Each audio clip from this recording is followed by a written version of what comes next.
Every man in my family died before he turned 60. My daddy dropped dead at 52 carrying a bag of feed corn across the yard. Didn't even make it to the porch. His daddy went at 49, fell right there on the church steps after Sunday service, still holding the hymn book. My brother Curtis, heart attack, 58 years old. Thanksgiving Day, 1981. Still had the drumstick in his hand. I'm 104. And the reason I'm still sitting in this chair is not because of doctors, not because of pills. It's because of a 5'2" woman named Pearline who changed every single thing I ate without telling me. And I didn't find out until she was already in the ground. My name is Ezra. I worked the sawmill at Pinehurst Lumber in Wilcox County, Alabama for 41 years. Cut my left ring finger off on a crosscut blade in 1964.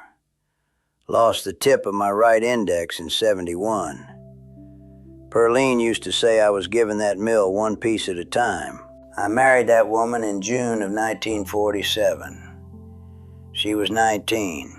I was 25. She couldn't cook worth a damn that first year. Burned the rice, salted the cornbread twice. But she learned. Lord, did she learn. For the first 30-some years, she cooked what everybody cooked. Fried catfish on Fridays, biscuits and gravy, pork chops, sweet tea so thick you could stand a spoon in it. And I was headed the same place my daddy went. The same place every Boone man went. I just didn't know it yet. Then Curtis died. November 27th, 1981. Thanksgiving. We were at his house in Selma. Curtis was standing in the kitchen doorway, plate in one hand, drumstick in the other, telling some lie about a catfish he caught in the Alabama River. And then he was on the floor, just like that. Didn't grab the wall, didn't say a word, just went down like someone unplugged him. 58 years old. Same age Daddy's brother went. Same heart, same floor. Pearline was standing right next to me when it happened. She didn't scream. Didn't cry. She set her glass on the counter, walked to the kitchen phone and called the ambulance. Stood there for 9 seconds, listening. Then she hung up, looked at me and said 5 words. We're changing some things, Ezra. I thought she meant the holidays. I thought she meant we'd stop going to Curtis's house because of the memories. I thought she meant the drive to Selma. She didn't mean any of that. She meant the food. It started so small I didn't even notice. First thing she changed was the eggs. Stopped buying them from the A&P and started driving out to Miss Delia Harper's place on Route 5. Better chickens, she said. I didn't argue. 2 every morning, fried, same as always. But those yolks were different. Darker. Almost orange. I didn't know what that meant. Pearline did. Those hens walked real dirt, ate real feed, saw real sun. The yolk was full of something called choline and lutein and B12, things that keep a man's heart from doing what the Boone heart always does. Then the fish changed. For 30 years, Friday was catfish. One Friday in February of '82, she put sardines on my plate. Sardines. I looked at her like she'd lost her mind. She said, catfish is tired, Ezra. Next Friday, it was salmon. Week after that, mackerel. I complained for a month, then I stopped.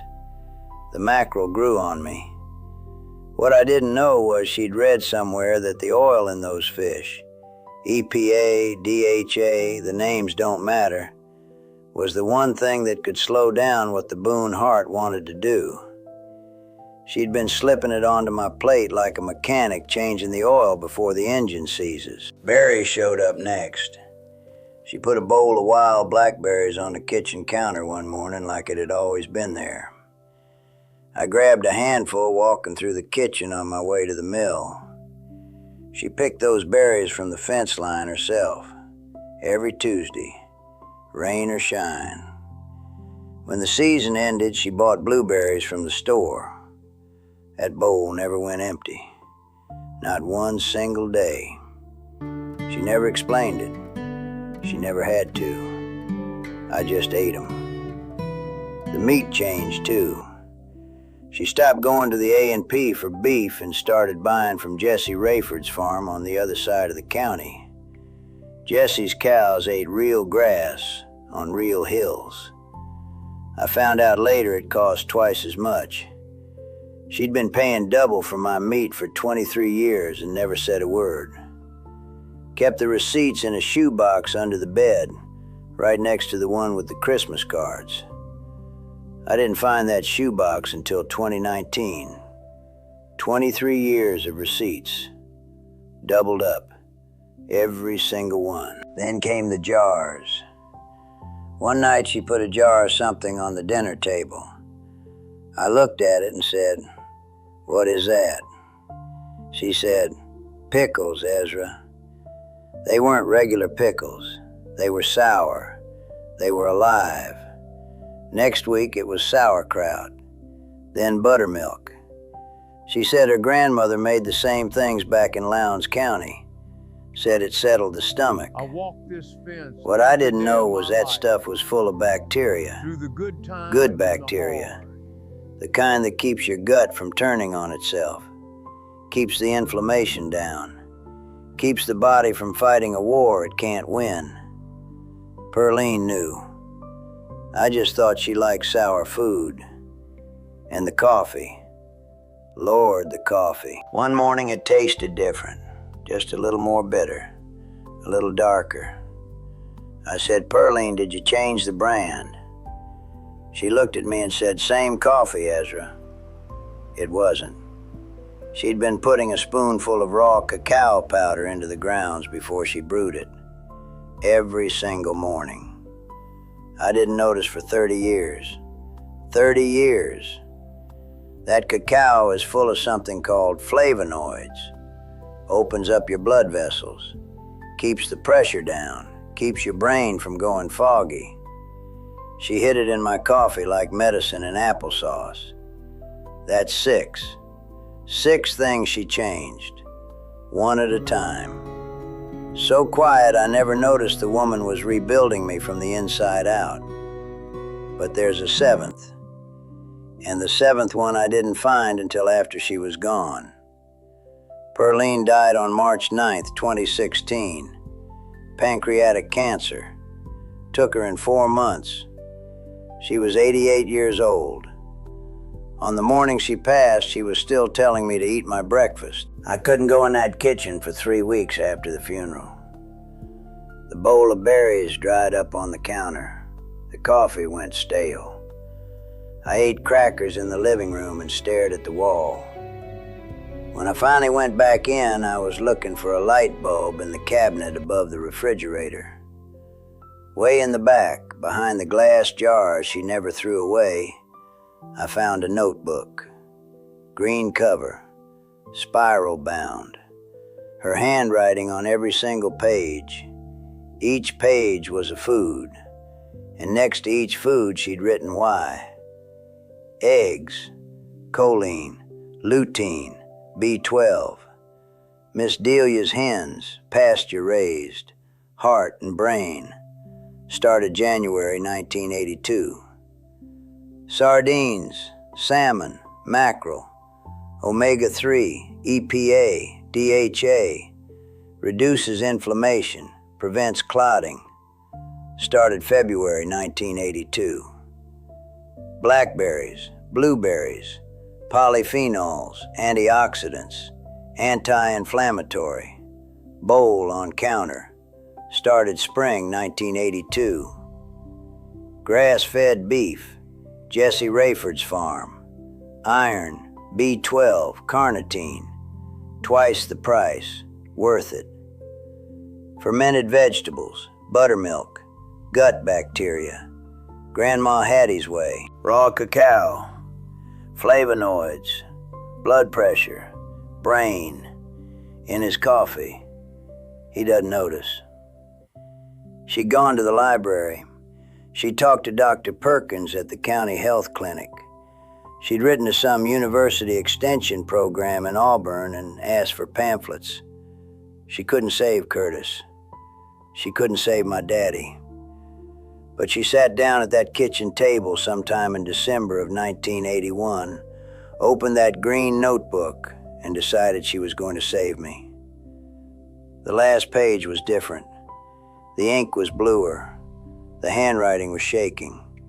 She must have written it near the end. It said, "He turned 97 today. Curtis made it to 58. James made it to 52. I don't know which one of these did it. Maybe all of them. Maybe none. But I wasn't going to sit in this kitchen and wait for that phone to ring again. That phone to ring again." She was talking about Thanksgiving. 1981. 9 seconds on the kitchen phone. And she carried that sound for 35 years. And instead of crying about it, she went to the library. I'm 104 years old. I still eat 2 eggs every morning. I still eat my sardines on Friday. The bowl of berries is still on the counter. I still put the cacao in my coffee. I do it myself now.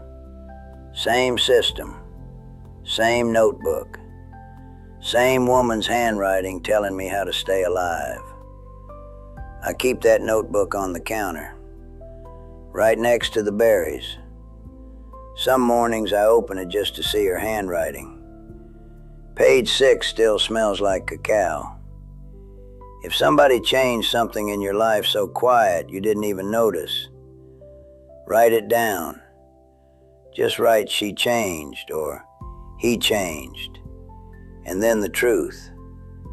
That is all I got.